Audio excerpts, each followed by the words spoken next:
So the vertices of the triangles are A, B, and C. Given the area of triangle is 30, find the value of B.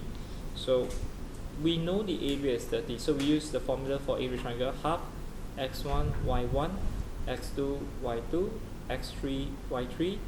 Repeat point number 1, the result is 30. So you multiply downwards, this is 30 minus 8 plus 2p minus this way up 8, 6p minus 10. Alright, the result must be 60. I multiply the 2 over.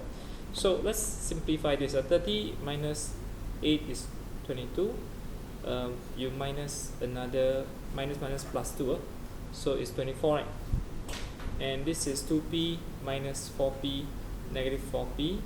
The result is 60. Now, remember when you take the coordinate, because we don't know where is C. So if A, B, C goes in a clockwise direction, whatever we're getting here will be negative.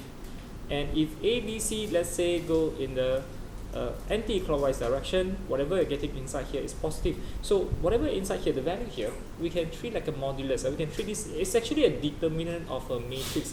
It's a 2 by 4 matrix, but it's okay. We know that if it's clockwise, it's negative, anti-clockwise is positive. So we treat 24 minus 4p as either negative 60 or positive 60. So I bring over 4p is 60 minus plus 24, right? 84. P is 21, or I bring over 4p is negative 36, right? Yeah, so p is negative 9.